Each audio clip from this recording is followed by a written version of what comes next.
Hello to everyone. I am Kunal from my solution teacher. Today I will start about the introduction to circles. Chapter 10 circle. तो यहाँ circle के बारे में जानेंगे। तो सबसे पहले जानते हैं सर्कल है क्या। तो पहले मैं डेफिनेशन लिख देता हूँ ताकि आपको समझ आ जाए। तो set of all points equidistance from a point is called circle. तो सर्कल है क्या? किसी एक पॉइंट से खींचे जाने वाले सेट ऑफ पॉइंट और सारी पॉइंट आपके इक्वल डिस्टेंस पे अगर होंगे तो उससे जो बनेगा वही आपका क्या कहलाएगा? सर्कल। किसी एक पॉइंट से खींचे जाने वाले इक्विडिस्टेंस पॉइंट पे जो सेट्स ऑफ पॉइंट्स होते हैं उसी को हम क्या कहते हैं? सर्कल। ये तो सर्कल है। तो ये अब पॉइंट की भी तो बात करेंगे। ये पॉइंट क्या है? ये पॉइंट की अगर हम बात करते हैं तो पॉइंट क्या है? तो पॉइंट की डेफिनेशन है कि a point is an exact location और पोजीशन। एक पॉइंट एक एग्जैक्ट लोकेशन है या पोजीशन होती है, उसी को हम पॉइंट कहते हैं। ये आपका पॉइंट है जिसको आप लोकेट करते हैं, उसी को आप बोलते हैं पॉइंट। अब आगे हम बात करते हैं सर्कल के बारे में कुछ। तो एक होता है आपका नॉन इंटरसेक्टिंग लाइन,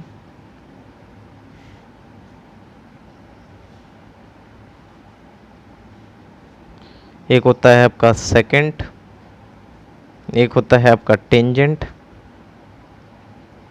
और एक होता है कॉर्ड। इनमें क्या डिफरेंस है? तो जैसे एक एग्जांपल लेता हूँ नॉन इंटरसेक्टिंग लाइन का, मैंने यहाँ पर ले लिया, और सेकंड का मैंने यहाँ पर ले लिया, ये मैंने ले लिया कॉर्ड का एग्जांपल, और ये ले लिया मैंने टेंजेंट का। तो यहाँ लिख देता हूँ नॉन इंटरसेक्टिंग लाइन। इसके बारे में बताता हूँ फिर मैं आपको।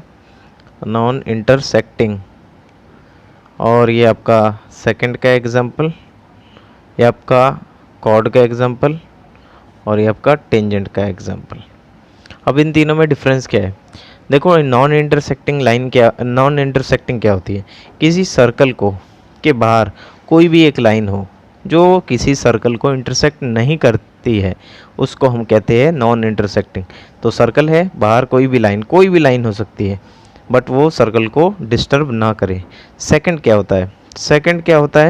सेकंड के 2 पॉइंट होते हैं, 2 points of contact, 2 point of contact होते हैं। सेकंड का काम होता है कि किसी एक सर्कल को 2 पार्ट्स में डिवाइड कर देना। तो ये सर्कल को एक लाइन ने 2 पार्ट में डिवाइड कर दिया, 1 पार्ट और 2 पार्ट, उसी को हम क्या कहते हैं? सेकंड के बारे में बता दिया। अब वैसे ही कॉर्ड क्या होती है? देखो, ये एक सर्कल है, तो सर्कल के अंदर ये आपका बाहर से आती है, बट ये कॉर्ड है कि कोई एक सर्कल है, सर्कल के अंदर कोई एक लाइन एक पॉइंट से दूसरे पॉइंट में जो टच करती है उसको हम बोलते हैं कॉर्ड। क्या कहते हैं?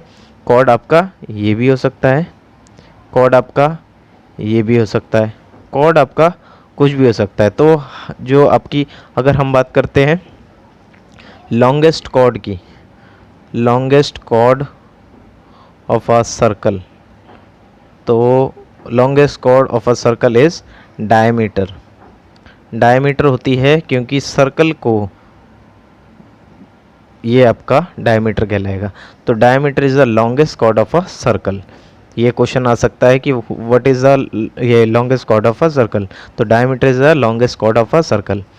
तो ये टेंजेंट की अगर हम बात करें कि किसी सर्कल को टच करने वाली जो लाइन होती है उसको हम क्या कहते हैं? Tangent.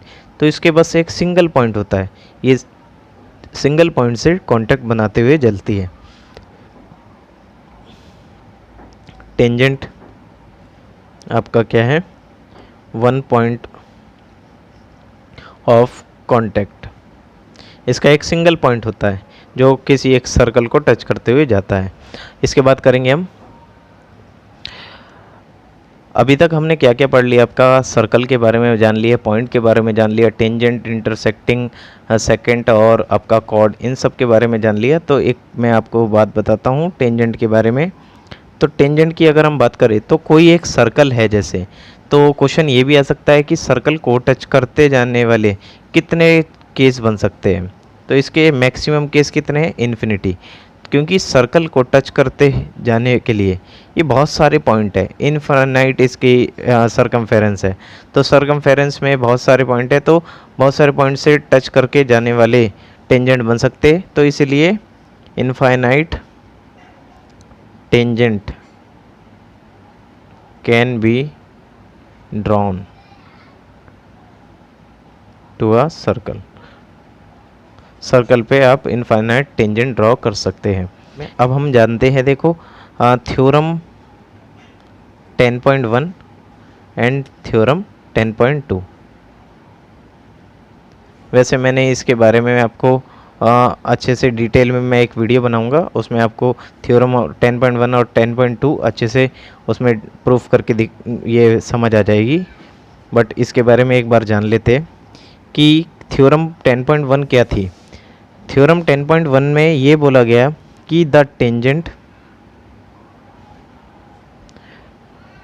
At any point of a circle is perpendicular to the radius through a point of contact. ये आपकी थ्योरम 10.1 है, ये थ्योरम 10.1 है। इसमें ये बोला गया कि tangent at a any point of a circle is perpendicular to the radius, की कोई एक सर्कल के पेट खींचे जाने वाला कोई भी एक टेंजेंट उसके सेंटर से जो रेडियस बनाता है, तो वो आपका एक दूसरे के क्या होंगे, परपेंडिकुलर। जैसे कोई भी आपका यहीं मान लो, तो ये भी आपका एक क्या होगा, परपेंडिकुलर। क्यों होगा, क्योंकि टेंजेंट जो होगा यहाँ पर तो बहुत सारे इसके रेडियस के कॉर्नर्स हैं, तो जहाँ पर भी टच करेगा वो आपके क्या हो जाएगा, परपेंडिकुलर। तो यहाँ ये है टेंजेंट एट एनी पॉइंट, कि ये पॉइंट ऑफ कांटेक्ट है, this one is a point of contact. ये मैंने आपको बताया पॉइंट ऑफ कांटेक्ट क्या होता है, कि किसी एक टेंजेंट का सर्कल को टच करके जाने वाला जो पॉइंट होता है, that's called the point of contact. और वैसे ही आपका थ्योरम 10.2 है। थ्योरम 10.2 में ये बोला गया था कि the length of tangents drawn from an external point to a circle are equal. तो ये आपकी थ्योरम 10.2 है। इसमें ये बोला है कि कोई एक सर्कल के बाहरी कोई भी एक एक्सटर्नल पॉइंट है, वो जब टेंजेंट को टच करते हुए जाता है, तो सर्कल को टच करते जाने वाला जाएगा, तो उसकी जो लेंथ होगी वो दोनों लेंथ एक दूसरे के क्या होगी, इक्वल। किसकी, टेंजेंट की। ये P है, ये A है और B, तो PA इक्वल में PB होगी। क्यों होगी, क्योंकि कोई सर्कल से टच करने वाले जो दो टेंजेंट होंगे वो एक पॉइंट से अगर जाएंगे एक्सटर्नल पॉइंट से, तो वो दोनों एक दूसरे के क्या होंगे, इक्वल। पैरेलल नहीं, इक्वल। तो दोनों का लेंथ क्या होगी, इक्वल। ये थ्योरम 10.2 में बोला गया था। और इस इतना बेस आपके लिए काफ़ी है। बाकी जितनी थ्योरम्स वगैरह है वो मैं आपको सारे डिटेल में थ्योरम में बता दूंगा। उम्मीद करता हूँ आप सभी को ये सारी चीज़ें समझ आई होगी। Okay bye.